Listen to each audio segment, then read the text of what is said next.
You're live from New Delhi. You're watching DD India News, India's voice to the world. I'm Lipakshi Khurana, coming up in the next hour. In Davos, West Indian state of Maharashtra signs 19 MOUs at the World Economic Forum. Meet secures $173 billion USD investment on day one. Danish soldiers arrive for military exercise in Greenland. Prime Minister Jens Frederik Nielsen reaffirms firm stance following latest US statements on controlling the island. Dozens of worshippers abducted in Nigeria. Church attacks. Church leader says more than 160 missing. Khelo India Winter Games to begin in late today. More than 1,000 athletes to take part. Ice skating and ice hockey, new attraction this year.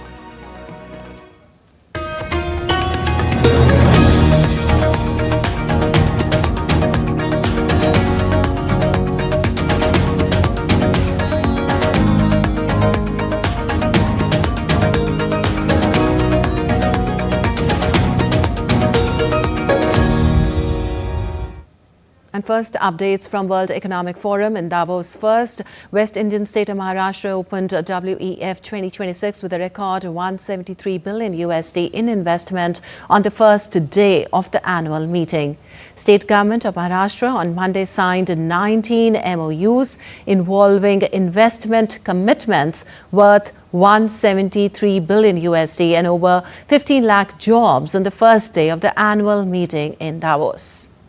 Now, these MOUs are cross sectors and underscore strong global confidence in Maharashtra's consumer markets, infrastructure readiness and long-term growth fundamentals. Also, Maharashtra commenced its participation at the World Economic Forum's annual meeting by inaugurating the State Pavilion, marking the beginning of a focused week of high-level engagements aimed at advancing Maharashtra's ambition of becoming a $5 trillion economy, guided by the vision of Viksit Maharashtra 2047. Now, the Maharashtra Pavilion has been positioned as a platform for structured dialogue and investment realization, reflecting the state's approach to Davos as a forum for enabling sustained capital deployment across industry, consumer markets, hospitality and infrastructure, including core and digital. Also, East Indian state of Jharkhand marked the opening day of the World Economic Forum annual meeting in Davos with a series of high-level engagements aimed at positioning the state within global economic and policy conversations. The Jharkhand Chief Minister, in a social media post, termed the day one in Davos as historic. He said the discussions took place on investments in new age green steel technology in Jharkhand with Tata Steel, investments in urban mobility and other sectors with the Sweden-India Business Council. Discussions also held with the Women Political Leaders Forum on Leadership and participation of women in politics, cooperation in various sectors with WEF representatives and meaningful discussions on investments in the power and IT sectors with Hitachi and Tech Mahindra were also held on the day one of its annual meeting.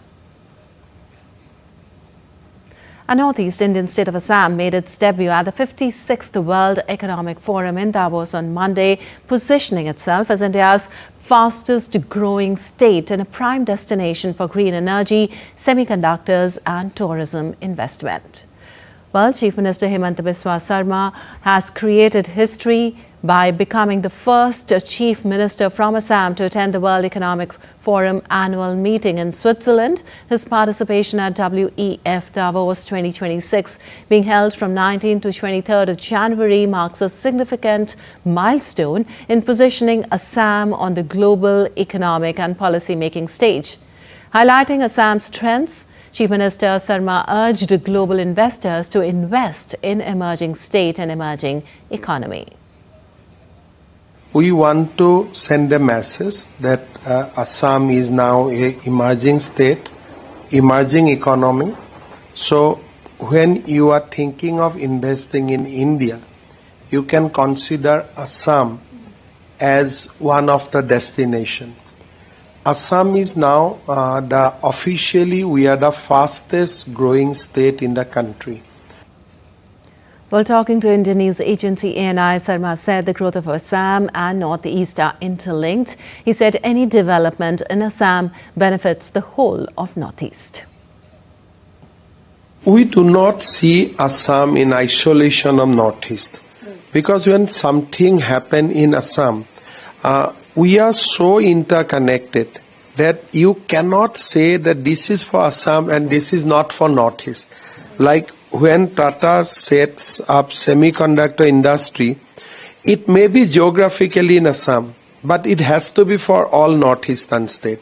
So Guwahati being the gateway of northeastern state, the entire talent pool of the region, they comes to Guwahati.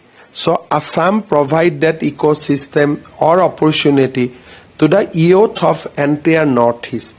So if I can bring 1 rupee to Assam, you can also say automatically that 1 rupee goes to Northeast.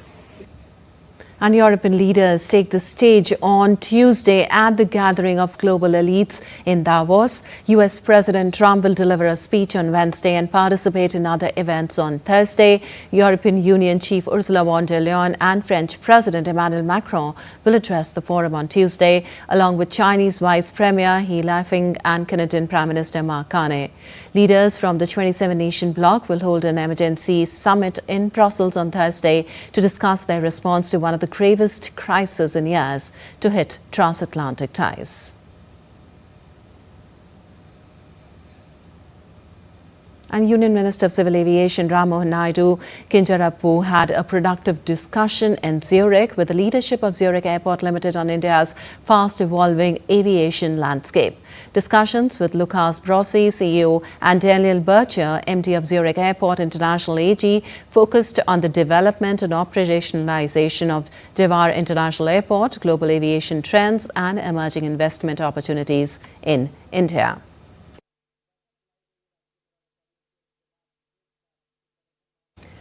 Well, India's aviation growth story continues to attract strong global interest as well. We look forward to deeper collaboration in airport infrastructure, operational excellence, and long-term partnerships that support a vision of world-class aviation facilities for the future. And Prime Minister Narendra Modi welcomed President of UAE Mohammed bin Zayed Al Nahyan and his family at his residence in New Delhi on Monday. Sharing a picture on X, Prime Minister Modi expressed his happiness over welcoming His Excellency and his family. Prime Minister also wrote, and I quote, "The presence of members of the family of His Highness Sheikh Mohammed bin Zayed Al Nahyan during the UAE's Year of Family lends special significance to the visit. It reflects the enduring bonds of trust and people-to-people ties between India and the UAE and reinforces confidence in a bright future for our comprehensive strategic partnership," unquote.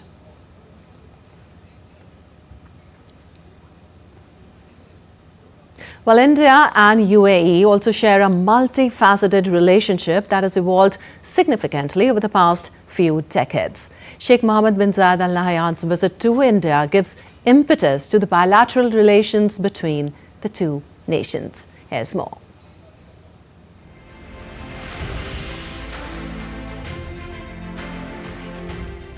India and the United Arab Emirates share centuries-old trade links, but ties entered a new era in 2015 when Prime Minister Narendra Modi visited the UAE, the first visit by an Indian Prime Minister in 34 years.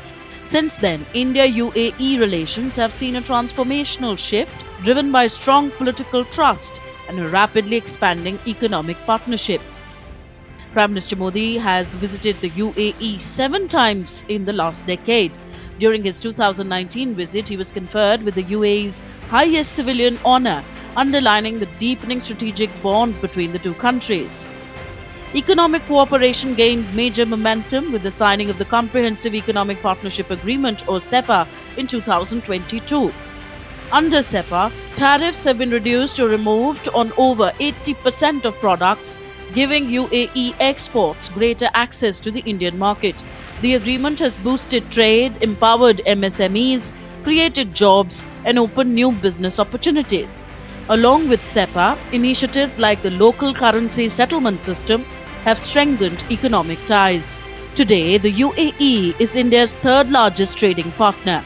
Bilateral trade has surged from just $180 million annually in the 1970s to a record $100 billion plus in fiscal year 2024-25. The UAE is India's second largest export destination, while India is the UAE's second largest trading partner. India's UPI and RuPay card systems are operational in the UAE, facilitating seamless digital payments for millions. Now, non-resident Indians in the UAE can also access UPI without having an Indian mobile number. This milestone significantly improved the digital payment experience for the Indian diaspora and tourists in the UAE. Investment is a key pillar of the partnership. The bilateral investment treaty came into force in August 2024. UAE investments in India now stand at $22.84 billion with a long-term commitment of $75 billion for infrastructure. Cooperation has expanded into new sectors including AI, renewable energy, fintech, healthcare and critical minerals. People-to-people ties remain a strong foundation. Indians form the largest expatriate community in the UAE. In February 2024, Prime Minister Modi inaugurated the first Hindu temple in Abu Dhabi, further strengthening cultural bonds. Sheikh Mohammed bin Zayed Al Nahyan's third official visit to India as UAE President reflects the depth and momentum of a relationship that has evolved into a comprehensive strategic partnership. Tripti Tripaঠি's report for DD India. And DD India's Jessica Taneja spoke with the Polish Foreign Minister Davos WEF, who was on India visit from January 17 to 19th, talked about the focus of his visit and what to expect from this week's EU Heads of State meeting on concerns over potential US tariffs. Let's listen in. You said cross-border terrorism was the focus between the two of you when you met your counterpart, Dr. S. Jaishankar, just a short while ago. Can you tell us a bit more about that? You said you're quite familiar with the region and the challenges especially that it faces from cross-border. What more can you tell us and what kind of assurances have you given or received from the other? Certainly the subject came up because we all want our people to live in security. We don't like it when Russia blows up railway lines in Poland, and you don't like it when a neighboring country sends terrorists across your border. That goes without saying. The condemnation of terrorism is something that doesn't need justification. This coming week, EU heads of state are meeting on a possible, solution to what President Donald Trump's 10% tariff would mean starting February 1st week. There are also talks of looking into actions like the trade bazooka. Is that something on the charts? Is that something you're exploring? I believe it will be on the agenda because the agreement that we made last year with the United States was supposed to be a final one, and it doesn't seem to be the final one. And there are new facts, as you know. And still to come in DD India Newshour. Iran warns protesters to surrender as leadership promises economic reforms amid crackdown fears.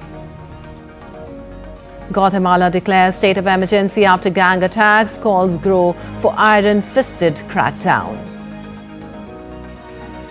US Justice Department probes anti-ICE protesters after church service disrupted in Minnesota.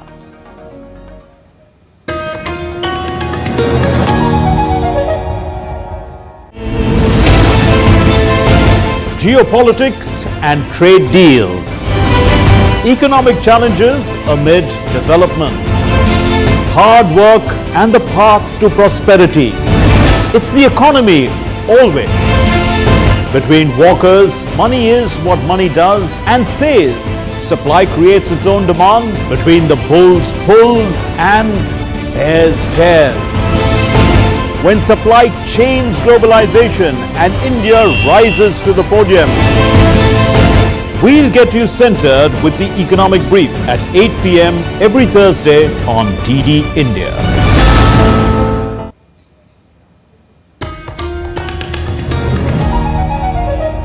Let's take a look at other stories now making news around the world. Iran's police chief has warned protesters involved in what authorities call riots to surrender within 3 days or face strict legal action, while promising leniency for those misled into joining the unrest. At the same time, Iran's leadership pledged to urgently address economic grievances that triggered the demonstrations, even as they vowed harsh punishment for those accused of orchestrating violence. Now, the protests represent one of the most serious challenges to the government in years, with the true scale of the crackdown unclear amid a prolonged internet shutdown.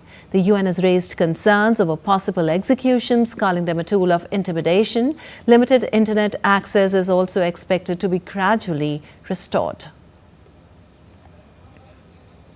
And Turkish President Tayyip Erdogan said on Monday that he hoped the Iranian government would overcome what he called a period filled with traps through dialogue and diplomacy. Speaking after a cabinet meeting in Ankara, Erdogan added that Turkey was closely following scenarios intended to be written on the streets. Erdogan also said Turkey is ready to do whatever necessary to help reduce the tensions. We believe that with a subtle political approach that prioritizes dialogue and diplomacy, our Iranian brothers will hopefully leave behind this period full of traps. With our foreign policy centered on peace and stability, we will continue to stand against any initiative that risks plunging our region into uncertainty. I want it to be especially known that we are ready to do whatever is necessary to further reduce tensions. Moving on, German flag carrier Lufthansa has extended the suspension of its flights to and from Tehran until March 29, 2026, as confirmed by a spokeswoman from the company. The decision affecting services between Frankfurt and Tehran's Imam Khomeini International Airport stems from ongoing volatile security conditions in Iran, including nationwide protests, regional tensions and related risks to crew and the passengers. This follows earlier extensions, with the route previously paused for months and a planned resumption delayed from mid-January to late January before the latest adjustment. Lufthansa continues to closely monitor the situation and may reassess based on developments. The airline has also implemented airspace avoidance measures for Iranian and Iraqi territories amid heightened Middle East instability. Affected passengers are offered rebooking or refund options.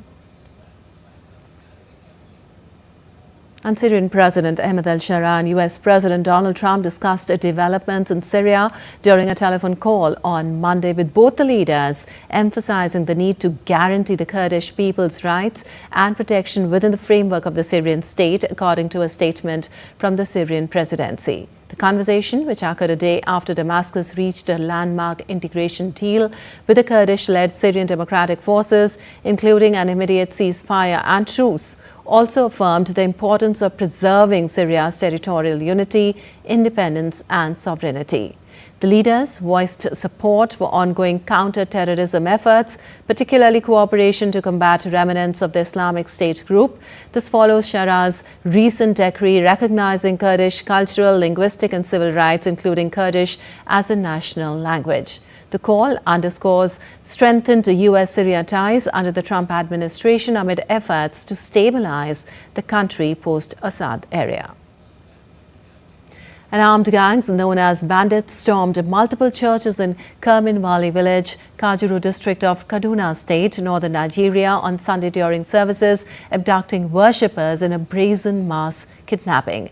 Now, Reverend Joseph Hayab, head of the Christian Association of Nigeria for the North, said that 172 people were finally seized from the churches, with 9 escaping, leaving 163 still held captive. Kaduna police called it unconfirmed or false, while locals accused authorities of denial amid ongoing threats disrupting farming and daily life. The attack is the latest in Nigeria's ransom-driven kidnapping crisis, which has targeted both Christians and Muslims in the north and center. It follows a November school abduction of over 300. Experts describe banditry as a profit-seeking industry, with more attacks likely in hotspots like Kajuru amid farmer-herder clashes. And Bulgarian President Roman Radev announced on Monday that he will resign, intensifying speculation that he plans to create his own political party ahead of upcoming parliamentary elections following the collapse of the previous government. Although his term was set to run until January 2027, Radev said he will submit his resignation to the Constitutional Court on Tuesday. If accepted, Vice President Ileana Iotova will assume the role until presidential elections in November. Elected in 2016 and re-elected in 2021, Radev has voiced opposition to Bulgaria's adoption of the euro and expressed positions seen as sympathetic to Moscow on the Ukraine conflict.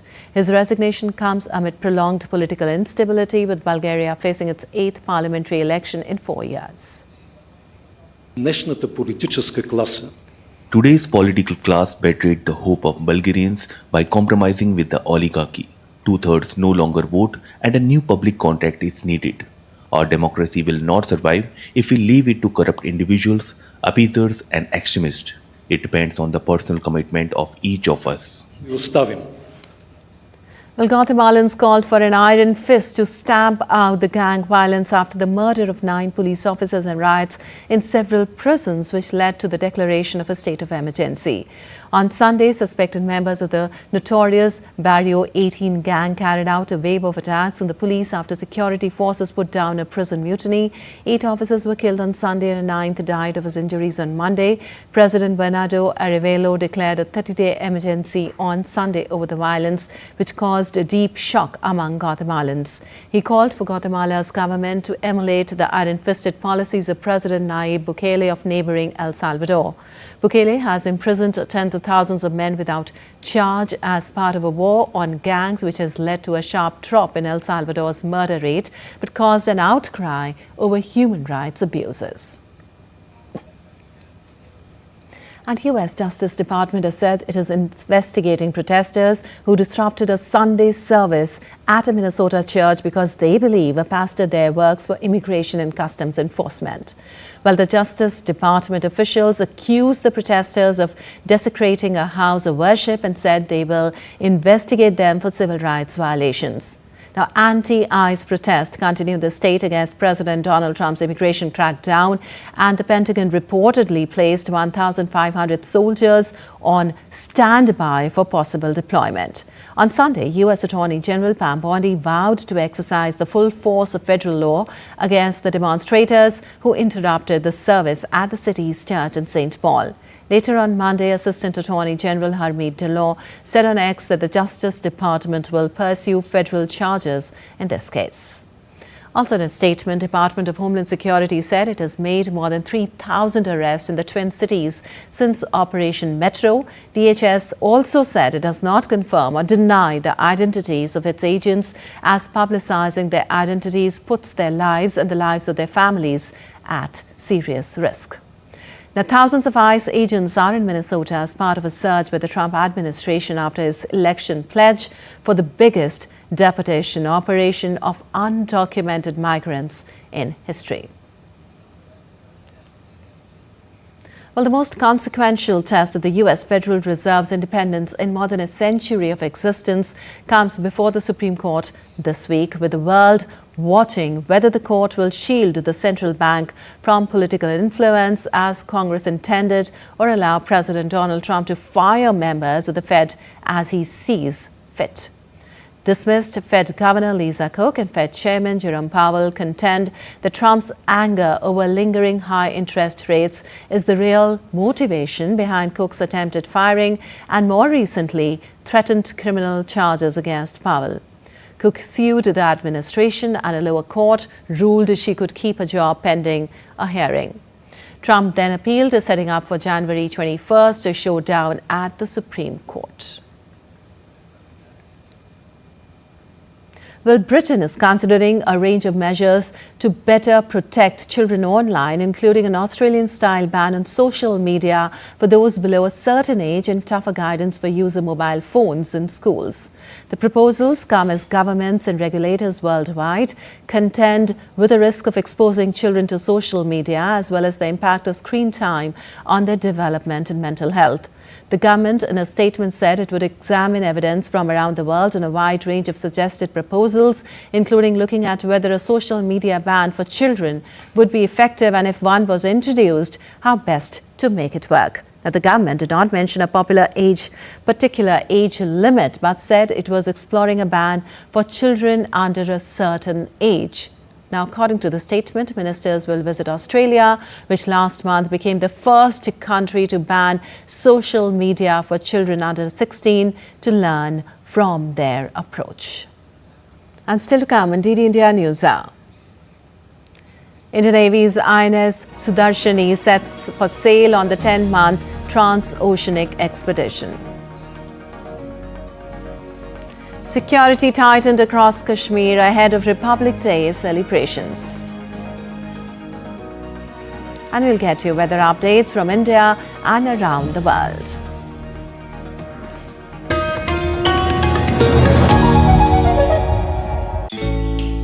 Jharkhand will mesmerize you with majestic nature, rich heritage and colorful culture. Johar. It fits perfectly. Thank you.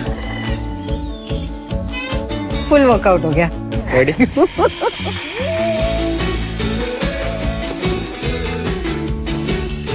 Postcards from Jharkhand on National Geographic.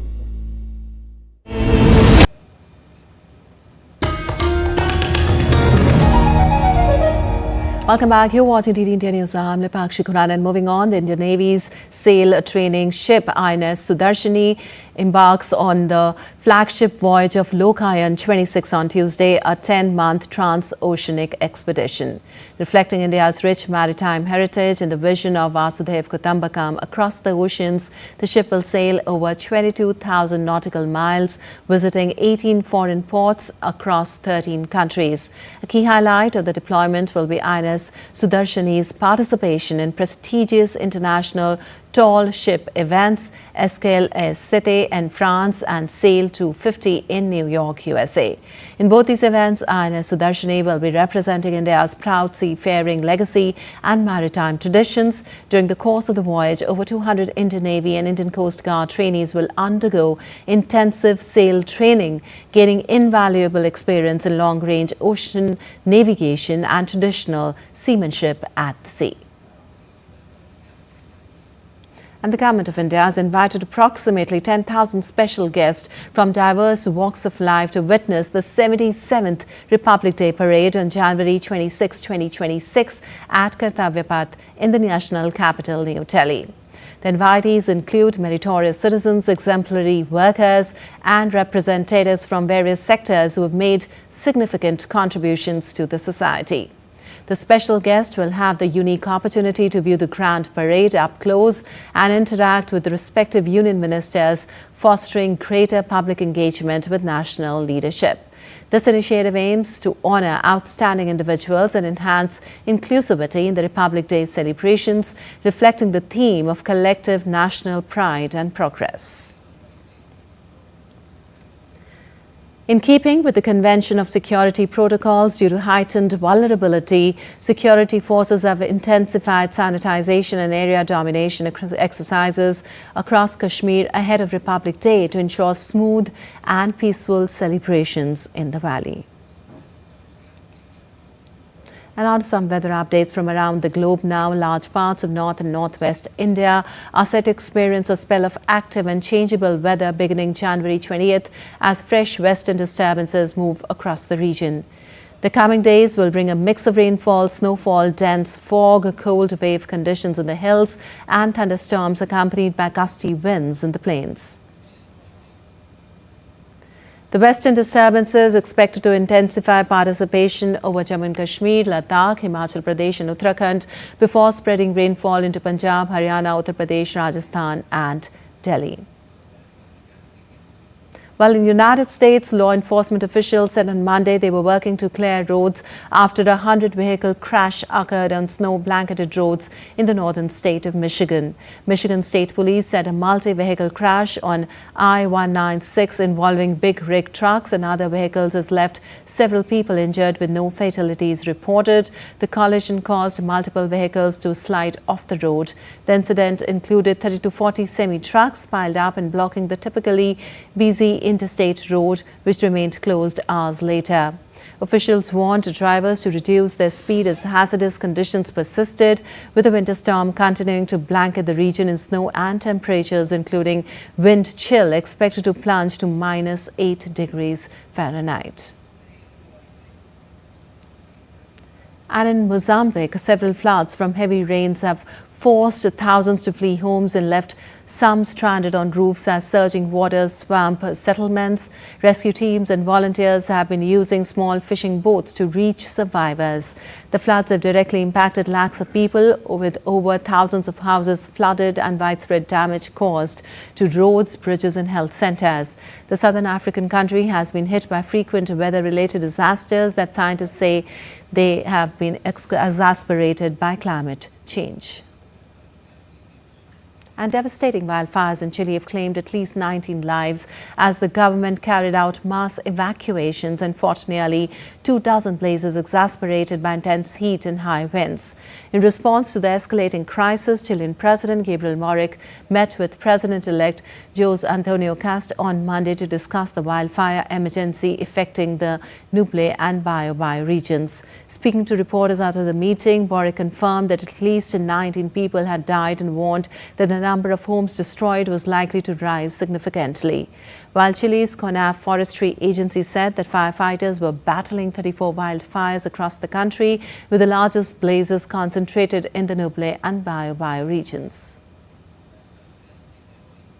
Well, residents and tourists flocked to the Piton de la Fournaise on Fridays on France's Indian Ocean island of Reunion after the volcano erupted, turning the area into a major attraction. Despite heavy traffic, long treks and cold weather, people were determined to witness the dramatic lava spectacle, many calling it a rare, once-in-a-lifetime experience.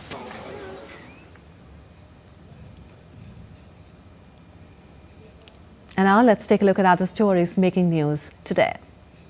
The 286 kilograms Swarna Dhanush, a golden bow meant for installation at the Ram Mandir in Ayodhya, arrived in Puri and was received with reverence by the devotees. The sacred bow, which began its journey from Rourkela, was kept at the Uttara Parswa Mutt in Puri for public viewing before continuing its onward journey to Ayodhya later this month. Pongdam Lake in Himachal Pradesh, a major wintering site for migratory birds from Siberia, has recorded the arrival of the new avian visitors this season. Bird watchers and wildlife teams have spotted the unfamiliar species for the first time at the lake and are working to identify them. Meanwhile, the wetland continues to host large numbers of bar-headed geese, which migrate annually from Siberia to the Pongdam region. Well, the forest officials have increased security in Munnar as wild elephants intrusions rise with the onset of summers. Elephants are entering residential areas and even highways in search of food and water. Rapid and preventive response teams have been strengthened with continuous monitoring underway to ensure public safety and reduce damage. And still to come, DD India Newshour. India's stock markets to remain open on Sunday for Union Budget 2026-27 presentation on February 1st. Novak Djokovic decimates Spain's Pedro Martinez on his way to clinching 100th victory at Australia Open.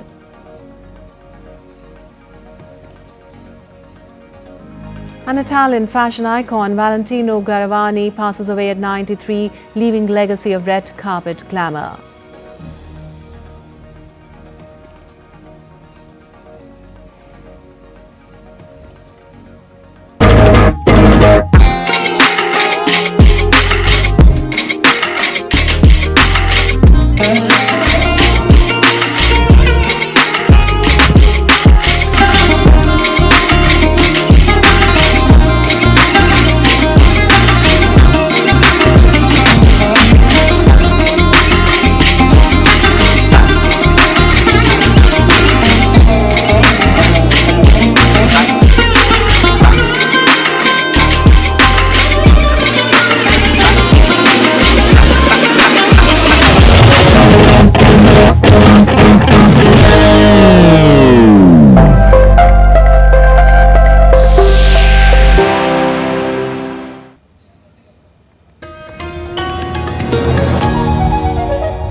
Welcome back. You're watching TT India News. I'm Lipakshi Khurana, and moving on, India's Information Technology Minister Ashwini Vaishnaw in a social media post on X highlighted the rapid strides made by India in the domain of electronics with regard to exports. The X post further said Bharat achieves a record electronic export of $47 billion in calendar year 2025. More importantly, of the total, about $30 billion of exports were from PLI-driven smartphone exports, unquote. Well, the minister also noted that India's electronic exports have grown 11 times since 2014-2015. Electronics is now India's third largest export item, providing 25 lakh new jobs with strong women participation, opportunities for MSMEs and long-term skilling of the youth.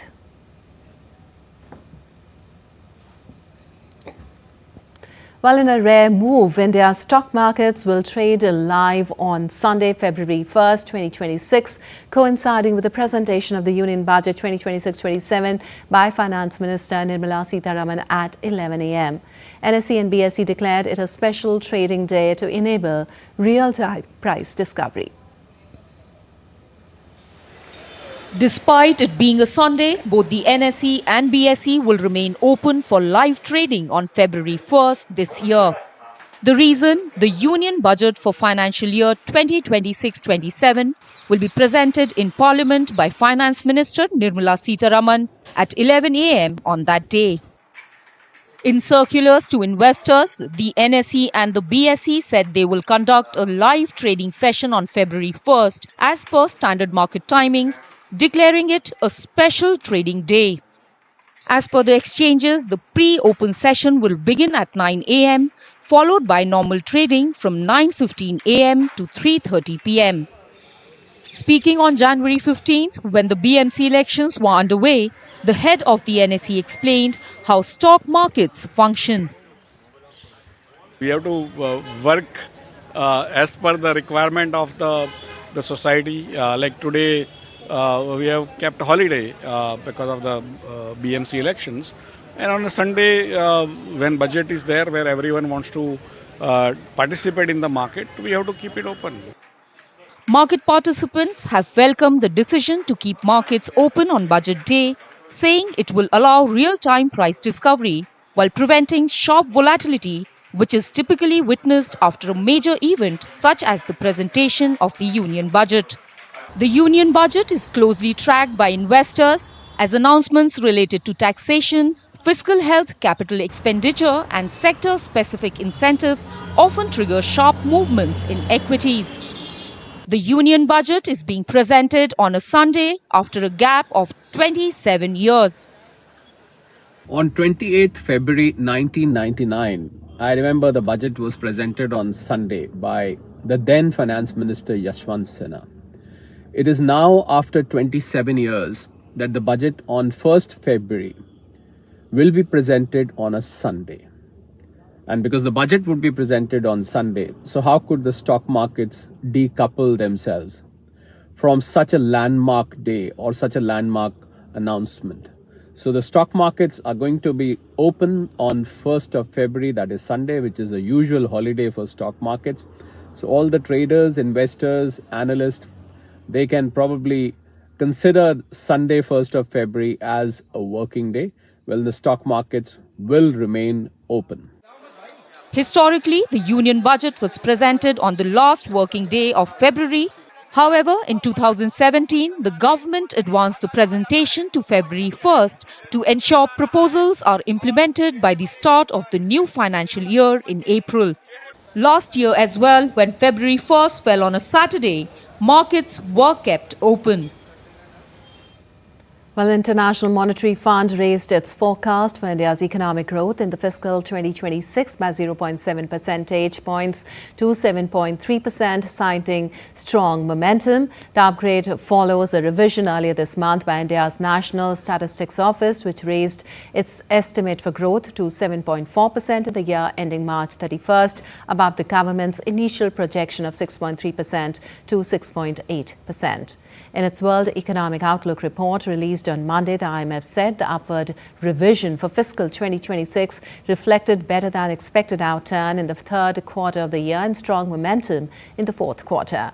The fund had previously estimated growth for fiscal 2026 at 6.6% in its Article 4 staff report. The IMF further said that global growth is expected to remain steady, with momentum in high-tech sectors set to slow but still partly offsetting the weakness in other sectors. Well, the dollar retreated in its lowest level in a week in early trading on Monday after threats from the White House towards the European Union over the future of Greenland triggered a broad sell-off across U.S. stocks and government bonds. Against the yen, the dollar was flat at 158.175 yen after Japanese Prime Minister Sanae Takaichi called snap elections for February 8th. A vow to suspend an 8% sales tax on food for 2 years has focused attention on the country's shaky public finances. Against the Chinese yuan trading offshore in Hong Kong, the dollar was holding steady at 6.9536 yuan. Later on Tuesday, the People's Bank of China is expected to leave benchmark lending rates unchanged for an 8th straight month in January.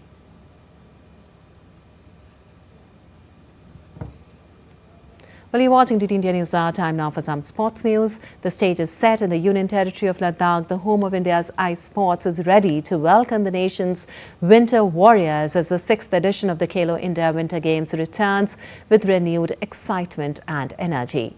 The first phase of the Khelo India Winter Games will take place amid the stunning landscape of Leh from January 20th and will conclude on the Republic Day. The grand opening ceremony will unfold amid frosty and chilly conditions on Tuesday, matching the true spirit of winter sports. DD India's Abhishek Prasad reports for more. As winter tightens its grip over mighty Himalayas, the frozen landscape of Ladakh are once again ready to resonate with the soundscape slicing through ice and sticks, clashing in fierce competition. The 6th edition of the Khelo India Winter Games marks another important milestone in India's growing winter sports journey, with Leh hosting the first chapter of the Games from 20th to 26th January 2026. Nestled at high altitude and blessed with naturally frozen surfaces, Ladakh has steadily emerged as the country's most promising destination for ice sports. For a third consecutive year, the Union Territory is hosting a part of Khelo India Winter Games, reinforcing its role as a key partner in the national vision of nurturing sporting talent in extreme and challenging environments. The Leh chapter of the Games will feature 2 core ice sports disciplines, ice hockey and ice skating. Competition in ice skating will include both short track and long track speed skating, adding pace and excitement to the event. In a significant step forward, figure skating makes its debut as a competitive discipline in Leh, bringing artistry, balance and precision to the ice and expanding the horizon of winter sports in India. Matches and competition will be held across multiple venues in and around Leh, including the NDS Ice Hockey Stadium, Gufuk Pond and the LSRC Army Ice Rink. These venues carved out Ladakh's harsh winter conditions and stands as a symbol of resilience, innovation and sporting ambition. The Games will see the participation of over 1,200 participants, including more than 700 athletes representing various states, union territories and institutional teams. With 136 medals on offer, the competition promises to be high-intensity action, emerging talent and unforgettable sporting moments. Since its inception in 2020, the Khelo India Winter Games have witnessed steady growth in participation, infrastructure and performance standards. From a modest beginning, the Games have evolved into a national platform that encourages young athletes to embrace winter sports and compete at the highest level. Abhishek Prasad's report for DD India, Leh. Well, Novak Djokovic embarked on his latest quest to win a record 25th Grand Slam by easing to a straight-set victory at the Australian Open. The Serb dismissed Spain's Pedro Martinez 6-3, 6-2, 6-2 in 2 hours and met Italian qualifier Francisco Mastrelli in the second round. Meanwhile, Iga Swiatek survived a scare before battling past Chinese qualifier Yuan Ye to launch a bid for a career Grand Slam in an unconvincing fashion. And farewell to Italian fashion royalty Valentino Garavani, the visionary behind iconic red gowns, exquisite couture and decades of red carpet glamour. He passed away on Monday at 93. More on this report. DD India's Antra Sinha reports for more. Italian fashion icon Valentino Garavani, the legendary couturier who defined elegance and glamour for generations, has passed away at the age of 93. The Valentino Garavani and Giancarlo Giametti Foundation announced that he peacefully departed this life on January 19th at his residence in Rome, surrounded by the love of his family and closest companions. Born in 1932, Voghera, northern Italy, Valentino apprenticed in Paris before founding his Maison in Rome in 1960. His 1962 Florence show marked his international breakthrough, followed by the iconic 1968 white collection that introduced his signature V logo. He pioneered Valentino Red, a vibrant crimson hue featured in every collection since 1959, and mastered georgette fabrics, chiffon ruffles, intricate embroideries, and the exclusive Budellini technique. Dressing royalties like Princess Margaret, first ladies including Jacqueline Kennedy Onassis, notably her wedding gown to Aristotle Onassis, Hollywood legends such as Elizabeth Taylor, Audrey Hepburn, and later stars like Julia Roberts in her 2001 Oscar-winning vintage gown, Valentino became the red carpet king of timeless sophistication and feminine grace.